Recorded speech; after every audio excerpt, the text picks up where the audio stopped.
लोकसभा चुनाव के रण में अब भाजपा और कांग्रेस ने पूरी तरह कमर कस ली है। उदयपुर में दो नौकरशाहों का मुकाबला होने वाला है। भाजपा ने पूर्व आरटीओ मन्ना लाल रावत पर भरोसा जताया है, तो वहीं कांग्रेस ने पूर्व जिला कलेक्टर ताराचंद मीणा को मैदान में उतारा है। उदयपुर लोकसभा सीट की बात करें तो यहां कांग्रेस को छोड़कर भाजपा में शामिल होने वाले नेताओं की फहरिस्त काफी लंबी है। गौरव वल्लभ और महेंद्रजीत सिंह मालविया जैसे दिग्गज नेताओं के भाजपा में जाने के बाद अब कांग्रेसी खुद अपने कैंडिडेट पर भरोसा नहीं कर पा रहे। शायद इसी वजह से ताराचंद मीणा के प्रचार में कांग्रेसी खुलकर साथ नजर नहीं आ रहे। ऐसे में ताराचंद मीणा ने गौरव वल्लभ और महेंद्रजीत सिंह मालविया को मौका परस्त और बेपेंदे का लोटा कह दिया है। एक समय में अपनी ही पार्टी में दिग्गज रहे नेताओं को अब अपने ही लोगों से कड़वी बातें सुननी पड़ रही है। ये मतलब परस्त लोग है, बेपेंदे के लोटे हैं ये। इनको पार्टी ने बहुत कुछ दिया और ये जाने क्यों ये पार्टी में जा रहे हैं। ये ईडी से डर रहे हैं। भारतीय जनता पार्टी इनको लालच भी दे रही है, दोहरा दबाव इन लोगों पे बना रही है। ऐसे बहुत सारे लोगों को देश में बनाया है। मतलब तो ये कोई विचारधारा या सिद्धांत के नहीं है।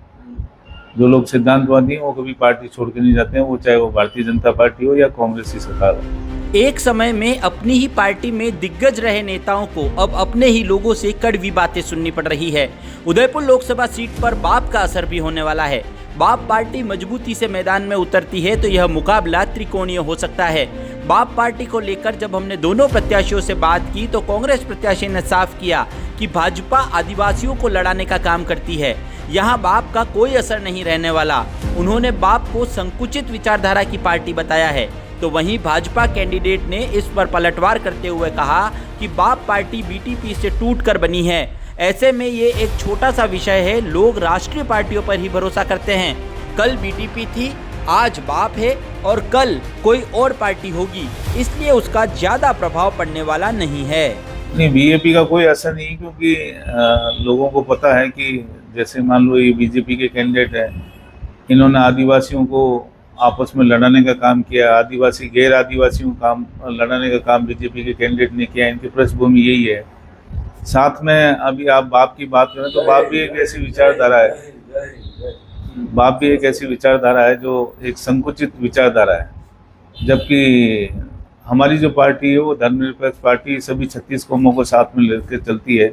बाप खुद एक संकुचित विचारधारा की पार्टी है। लोग ज़्यादा अप्रिशिएट बाप को नहीं करते हैं। देखिए कि बीटीपी को खत्म करके बीजेपी का जन्म हुआ है, ये तो आप स्वयं भी जानते हैं। और इसके इतिहास में जब जाते हैं, गुजरात में बीटीपी थी, बीटीपी ने 16 कैंडिडेट अपने अधिकृत रूप से इन्होंने खड़े किए थे, उसमें से 13 पर इनके नोटा से भी कम वोट आए। तो ये इतिहास दिखाता है कि ये रचना बहुत ज़्यादा चली नहीं, लेकिन राजस्थान में एक नई रचना खड़ी की है। आजकल तो आप देखिए राजनीतिक रूप से आप ज़्यादा जानते हैं कि इसमें भीम ट्राइबल पार्टी की चर्चा है। तो ऐसा लगता है कि एक चुनाव में एक पार्टी, दूसरे चुनाव में दूसरी पार्टी, तीसरे चुनाव में तीसरी पार्टी, ये तो एक अंतहीन यात्रा है। मुझे लगता है कि ये आएंगे जाएंगे और ऐसा चलेगा। बहुत रीजनल लेवल पर कोई, मुझे लगता है कि एक छोटी सी बात है जो आई है और वो चली जाएगी। लेकिन राष्ट्रीय पार्टी का अपना महत्व है। यशस्वी प्रधानमंत्री जी के नेतृत्व और उनकी जो काबिलियत है, उनके काम करने की शैली है, रीति नीति प्रीति है, वो अपने आप में ज़्यादा आकर्षक है। वैसे चुनावी मौसम में पुराने मुद्दे भी ताजा हो जाते हैं। ऐसे में इस चुनाव में कन्हैया लाल जैसे हत्याकांड को भूला नहीं जा सकता। वोट कास्ट के दौरान लोगों के जहन में कन्हैया लाल हत्याकांड जरूर आएगा। इस सवाल पर भी दोनों आमने सामने हुए हैं। ताराचंद ने बीजेपी पर निशाना साधते हुए कहा कि कन्हैया लाल को मारने वाले भाजपा के सदस्य थे, ये किसी से छुपा नहीं है। उस समय के मंत्री महोदय और जिलाध्यक्ष ने उन्हें पार्टी कार्यालय में भाजपा का दुपट्टा उड़ाकर स्वागत किया था, जबकि कांग्रेस सरकार ने स्थिति को नियंत्रित भी किया और परिवार को मुआवजा भी दिलवाया था। उन्होंने कहा कि परिवार को कांग्रेस सरकार ने 50 लाख रुपए का मुआवजा दिलवाया और दोनों बेटों को सरकारी नौकरी भी दी है। ये जनता सब समझती है और इस बार जीत पक्की है। वहीं भाजपा के मन्ना लाल ने बताया कि कन्हैया लाल हत्याकांड सिर्फ उदयपुर के लिए ही नहीं बल्कि पूरे देश के लिए एक जघन्य कांड था। मौजूदा सरकार ने सही काम नहीं किया, इसलिए ऐसी घटनाएं हुई है। जब भी उस घटना की चर्चा होती है तो रूह कांप जाती है। सरकार की कमजोर मॉनिटरिंग के कारण ही सर तन से जुदा जैसे नारे लग गए और इतना बड़ा कांड हो गया। भजनलाल सरकार ने माफियाओं के खिलाफ कड़ी कार्रवाई की है। इसलिए अब घटनाएं भी कम हो गई है। लोगों के जहन में कुछ भी नहीं है। मैं इतने समय से घूम रहा हूँ, कभी कोई किसी तरह की प्रतिक्रिया नहीं आई। और जब कन्हैयालाल हत्याकांड हुआ था, उस स्वर्गीय कन्हैयालाल जी की जो हत्या करने वाले थे, वो तो खुद बीजेपी के सक्रिय कार्यकर्ता थे। तत्समय के मंत्री महोदय हमारे और तत्समय के जिलाध्यक्ष, उन्होंने खुद ने बीजेपी कार्यालय में इन लोगों को दुपट्टा उड़ाकर इनका स्वागत किया था।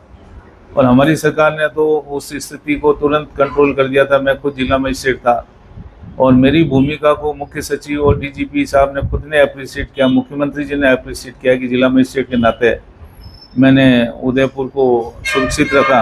अन्यथा अगर वो कुछ भी लोगों ने माहौल बिगाड़ने की कोशिश की, अगर ऐसी कोई बात होती तो उदयपुर खुद 10 साल पीछे चला जाता है।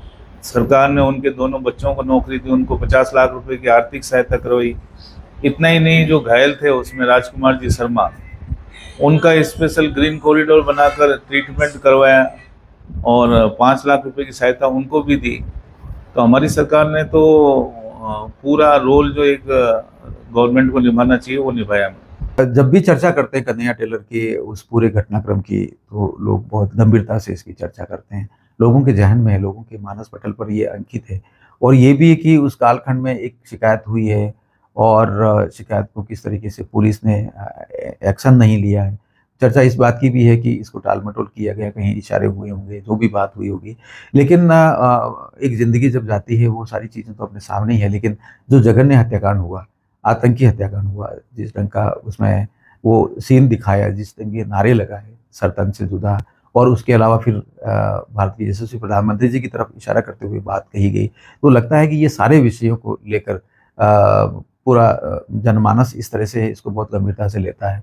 लोगों को लगता है ये बहुत गलत था और तत्कालीन सरकार को, पुलिस को एक्शन करना चाहिए था। वो यथोचित तरीके से हुआ नहीं और ऐसी घटनाओं पर निश्चित रूप से नज़र होनी चाहिए।